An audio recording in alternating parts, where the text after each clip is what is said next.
আজি মই দেখুৱাম কাটি থকা ব্লাউজ পিস কেনেকৈ জয়েন কৰে। এইবোৰ পাৰ্টবোৰ দেখিছে নাই, এইবোৰ মই জয়েন কৰিম।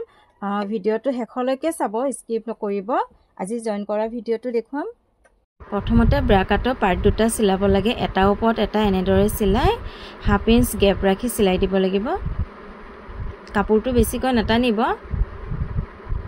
আৰু যদি অকমান দীঘলো হৈ যায় সেয়া কাটি পেলাই দিব পাৰি।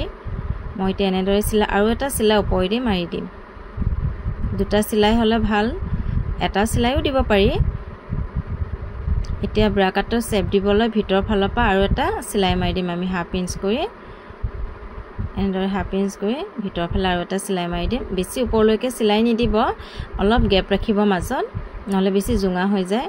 এনেদৰে দুটা চিলাই মাৰি দিলোঁ। এয়া ইমান ধুনীয়া হৈ গ'ল। আৰু আন চাইডেও মই এনেদৰে চিলাই কৰি দিম।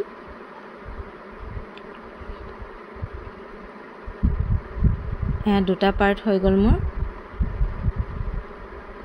এতিয়া ব্ৰা কাটৰ ওপৰত আৰু এটা পিচটো মই ওপৰত ৰাখি এনেদৰে চিলাই কৰি থাকিম। এটা ওপৰত এটা ৰাখি এনেদৰে চিলাই কৰি থাকিব। 1/2 ইঞ্চ গেপ ৰাখি চিলাব। কাপোৰটো নাটানিব, লাহে লাহেকৈ মিলাই মিলাই চিলাই কৰি থাকিলে হয়। এতিয়া তলত অলপ দীঘল হোৱাখিনি কাটি পেলাই দিলে হয়, কাটিলে বাৰু একো নহয়। আৰু ওপৰেদি আৰু এটা চিলাই মাৰি দিব যাতে ধুনীয়াকৈ বহি থাকে প্লেটটো। এয়া হৈ গ'ল। এতিয়া তলৰ এই দুটা চাইডে হৈ গ'ল। আৰু এতিয়া তলৰ প্লেটটো আমি জইন কৰিম। তলৰ প্লেটটো জইন কৰিব হ'লে এনেদৰে ওপৰৰ ফালে ৰাখি কেনে চিলাই দিব 1/2 ইঞ্চ গেপ ৰাখি।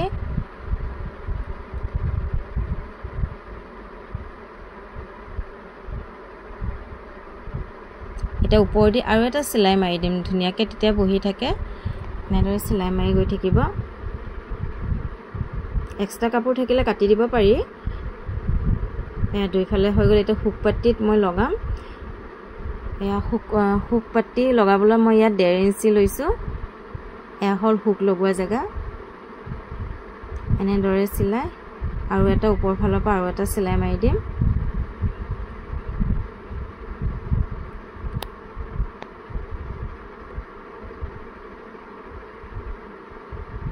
আকৌ এটা চিলাই মাৰি দিম এনেদৰে। আপোনালোকে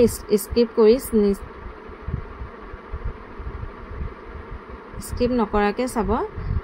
আৰু এইফালে হ'ল হুক পাট্টি সূতা লগোৱা জেগা। মই ভিতৰৰ ফালে দি লৈছোঁ কাপোৰখন, ব্লাউজৰ ভিতৰৰ ফালে দি লৈছোঁ।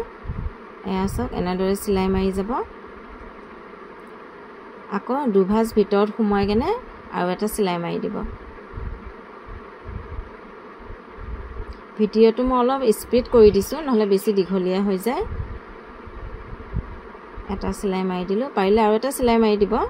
মই এটাই চিলাই দিছোঁ। এয়া দুই চাইড হৈ গ'ল মোৰ। এতিয়া মই লগাম পাইপিং। কেনেকৈ লগাম আপোনালোকে চাই থাকিব। এই পাইপিংটো মই আগে কাটি লৈছোঁ 1.5 ইঞ্চত। আপোনালোকে 1 ইঞ্চো থ'ব পাৰি। এনেকৈ 1/2 ইঞ্চ গেপ ৰাখি ৰাখি চিলাই কৰি থাকিব আৰু এনেকৈ মাজে মাজে কাট কৰি দিব। এতিয়া মই পাইপিং লগাম। মই ৰেডিমেড পাইপিং ইউজ নকৰোঁ, সেইবোৰ অলপ সৰু থাকে। মই নিজে কাটি লওঁ কাপোৰ। এতিয়া এনেদৰে কাটি ভিতৰৰ ফালে কাপোৰখন সোমোৱাই এতিয়া চিলাই দিব। বেছি স্পীডকৈ নিচিলাব, লাহে লাহেকৈ চিলাব যাতে পাইপিঙৰ ওপৰত চিলাইটো নপৰে। অলপ ছাইডত চিলাই দিব।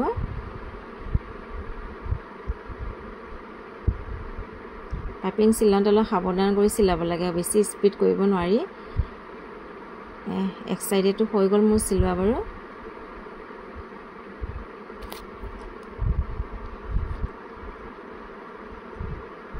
এতিয়া ভিতৰৰ ফালে মই আকৌ এভাজ সোমোৱাই চিলাই কৰি দিম। হাত চিলাইও দিব পাৰি। মই প্ৰায়ভাগ মেচিন চিলাইয়ে দিওঁ। হাত চিলাই দিবও পাৰি, আপোনালোকে হাত চিলাই দি দিব। ইমাৰ্জেঞ্চি হ'লেহে মই মেচিন চিলাই দিওঁ, নহ'লে হাত চিলাইয়ে দিওঁ প্ৰায়ভাগে।